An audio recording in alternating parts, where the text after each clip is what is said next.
नमस्कार मुलांनो, welcome back to YouTube channel. आज मराठी या विषयाचा व्याकरण विभाग व्यवस्थित एकदम डिटेलमध्ये समजून घेऊ, म्हणजे आपले 16 मार्क पक्के झाले. आता नीट बघा, बऱ्याच जणांना मराठी, इंग्लिश, हिंदी ह्या लँग्वेजच्या पेपरमध्ये प्रॉब्लेम असा असतो की पेपर 3 तासाचा असतो आणि 3 तासाचा पेपर 80 गुणांचा असल्यामुळं तो पूर्ण होत नाही, असा एक मोठा प्रश्न राहतो. आता नीट बघा, हे जे 16 मार्क आहेत ना, इंग्लिशमध्ये पण असणार आहेत लँग्वेज स्टडीच्या माध्यमातून, हिंदीमध्ये सुद्धा ग्रामरचा सेक्शन असतो. हे जे ग्रामरवाले मार्क आहेत ना, हे तुम्ही सहज 20 मिनिटांमध्ये मिळवू शकता. एवढ्या फास्ट तुम्ही ग्रामर लिहू शकता. आता नीट बघा, जर ग्रामरच्या पूर्ण कन्सेप्ट तुमच्या अगोदरच पक्क्या असतील आणि बोर्डला काय येणार आहे किंवा बोर्डमध्ये जे उदाहरणं येतात ही जर तुम्ही आधीपासूनच प्रिपेअर करून गेले तर तुम्ही आराम के साथ 20 मिनिटांमध्ये ग्रामरचा सेक्शन पूर्ण करू शकता आणि उरलेला वेळ तुम्ही बाकीच्या पेपरला देऊ शकता. कळलं? नक्की समजलं? चलो, आता ग्रामरचा टॉपिक आपण सुरू करूया. 16 मार्कांसाठी आपल्याला ग्रामर असणार आहे. सगळ्यात पहिला ग्रामरचा टॉपिक आहे तो म्हणजे समास. आता बघा, समासाचा अर्थ काय होतो? जेव्हा 2 किंवा अधिक शब्दांमधील परस्पर संबंध दाखवणारे शब्द एकत्र येऊन त्यांचा जोड शब्द तयार होतो तेव्हा शब्दाच्या या एकीकरणाला समास असे म्हणतात. थोडं अवघड वाटते, सोपं बघूया. बघा, 2 पेक्षा अधिक शब्द एकत्र आले, त्यांच्यामध्ये काहीतरी संबंध होता, त्याच्यापासून एक जोड शब्द तयार झाला, त्याला आपण समास म्हणतो. आता उदाहरण बघा, राजाचा वाडा, 2 शब्द होते, एकत्र येऊन राजवाडा हा शब्द तयार झाला. आता नीट बघा, दोनही शब्दांचा मिळून अर्थ हा एक शब्द सांगतोय, ह्यालाच बोलतो आपण समास. जसं की नवरात्रींचा समूह, 3 शब्द एकत्र आले आणि नवरात्र तयार झालं. इझी आहे ना? आता हे जे प्रकार पण पटपट समजून घेऊ. एकदम सिंपल आहेत बघा. अव्ययभाव समास पहिला प्रकार, दुसरा येतो तत्पुरुष समास, नंतर द्वंद्व समास, नंतर बहुव्रीही समास, नंतर कर्मधारय समास आणि शेवटचा द्विगु समास. आता आपल्याला एक्झाममध्ये समास ओळखायचा असतो, विग्रह करायचा असतो आणि हे जे प्रकार आहेत हे लिहायचे असतात. लिहिताना हे मेन प्रकार पण लिहा आणि ह्यांच्यामध्ये काही ठिकाणी उपप्रकार आहेत ते पण लिहा, म्हणजे आपले आउट ऑफ मार्क फिक्स झाले. आता सगळ्यात पहिला बघूया अव्ययीभाव समास. काय सांगतो? यामध्ये पहिले पद प्रधान असून म्हणजेच महत्त्वाचे असून ते अव्यय असते आणि संपूर्ण सामासिक शब्द बहुधा क्रियाविशेषण असतो. म्हणजेच अव्ययीभाव समासामध्ये जेव्हा आपण शब्दाचा विग्रह करू, विग्रह केल्यानंतर जो पहिला शब्द असणार आहे तो आपल्यासाठी महत्त्वाचा असेल, म्हणजे दुसऱ्या शब्दाचा अर्थ हा पहिल्या शब्दावरून लागणार. मग त्या शब्दाला आपण काय बोलणार किंवा त्या समासाला काय बोलणार? अव्ययीभाव समास. उदाहरण बघा, आमरण, विग्रह केला मरण येईपर्यंत, पहिला शब्द महत्त्वाचा आहे. दररोज, प्रत्येक दिवशी, घरोघरी, प्रत्येक घरी, पहिला शब्द हा मुख्य झाला आणि ह्या पहिल्या शब्दावरून आपल्याला दुसऱ्या शब्दाचा अर्थ सांगता येतोय, म्हणजे पहिलं पद काय झालं? प्रधान झालं. कळलं नक्की? समजलं? पुढे बघा, बिन तक्रार. आता बिन म्हणजे कोणत्याही, तक्रारीशिवाय. आता कोणत्याही तक्रारीशिवाय म्हणजेच बिन तक्रार, याचाच अर्थ या ठिकाणी कोणताही हा जो शब्द आहे हाच आपल्याला या शब्दाचा पूर्णपणे अर्थ सांगतोय. कळलं नक्की? समजलं? म्हणजे थोडक्यात काय, शब्दाचा विग्रह केल्यानंतर पहिलं पद महत्त्वाचं आलं की अव्ययीभाव समास झाला. डन? पक्का? चलो, आता तत्पुरुष समास बघा. तत्पुरुष असं पाहिजे.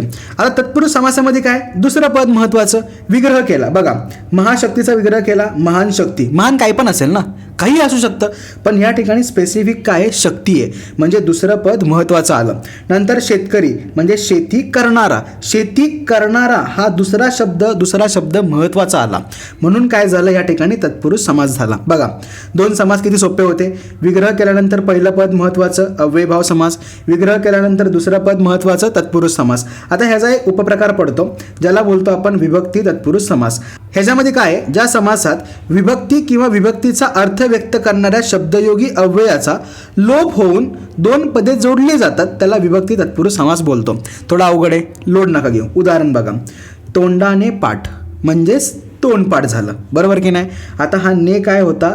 ते शब्दयोगी अव्यय होतं. आता ह्याचा लोप झाला आणि तोंडपाठ शब्द तयार झाला.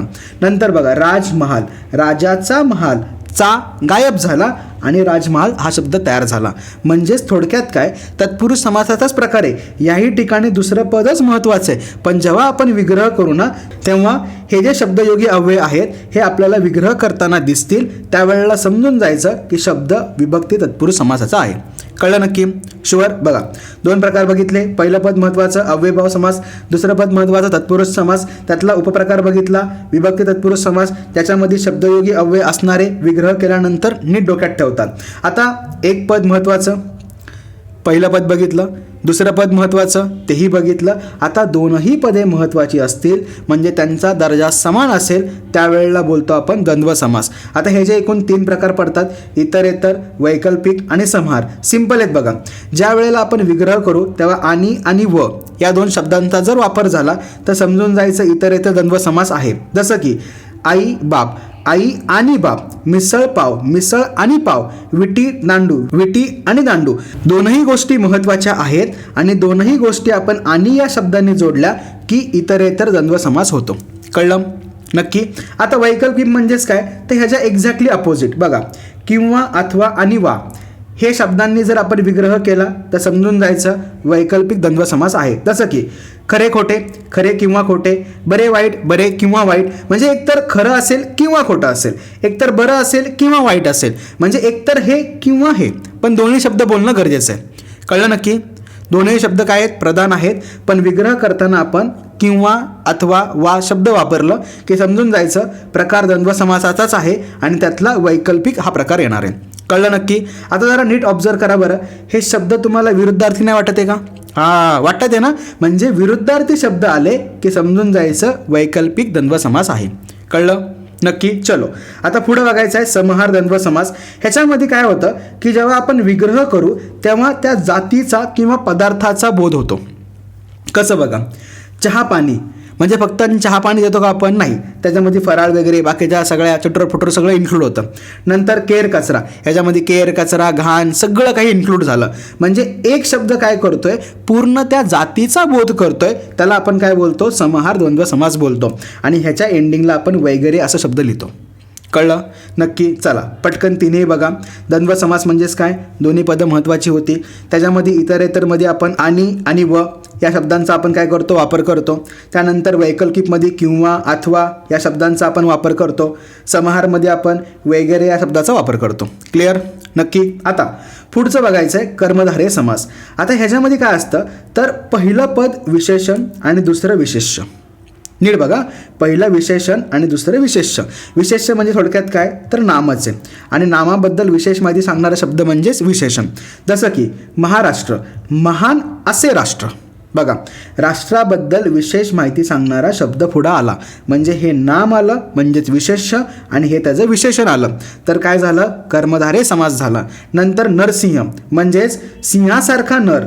नराला उपमा कोणाची दिली? सिंहाची दिली. म्हणजे नराबद्दल विशेष माहिती कोणी सांगितली? तर या शब्दाने सांगितली. म्हणजेच काय झालं? कर्मधारय समास झाला. नंतर पुरुषोत्तम, उत्तम असा पुरुष. पुरुषाबद्दल विशेष माहिती उत्तम म्हणजेच कर्मधारय समास. कळलं नक्की? चलो, आता 5वा समास बघा, बहुव्रीही समास. आता ह्याच्यामध्ये काय झालं? दोनही पदे महत्त्वाची नाही आहेत. नीट बघा, दोन्ही पदं महत्त्वाची नाही आहेत. दोन्ही पदांशिवाय तिसऱ्याच पदाचा बोध होतोय. जसं की उमापती, उमाचा पती कोण? माहीत नाही, शंकर. पण मेन्शन केलं का या ठिकाणी? नाही केलं. नंतर जितेंद्रिय, जिंकली आहेत इंद्रिय ज्याने असा तो कोण? माहीत नाहीये. म्हणजे थोडक्यात काय, या शब्दांचा विग्रह केल्यानंतर तिसऱ्याच कुठल्या तरी शब्दाचा बोध होतोय त्याला बोलतो आपण बहुव्रीही समास. क्लिअर? आता शेवटचा प्रकार बघा, द्विगु समास. एकदम सिंपल आहे, संख्या विशेषण दिसेल. जसं की नवरात्र, 9 रात्रींचा समूह. 9 शब्द आला, संख्या आली, द्विगु समास. चौकोन, 4 कोणांचा समूह, संख्या आली, द्विगु समास. कळल्या प्रकार? नक्की समास समजला? सिंपल होतं का नाही? बघा, अव्ययभाव समास म्हणजेच काय? पहिलं पद महत्त्वाचं, तत्पुरुष म्हणजेच दुसरं पद महत्त्वाचं. नंतर काय? दोनही पदं महत्त्वाची. बहुव्रीही समासामध्ये काय बघितलं होतं आपण तर दोनही पदं महत्त्वाची नाही आहेत. नंतर कर्मधारेमध्ये काय बघितलं? विशेषण असणारे आणि विशेष्याची जोडी असणारे.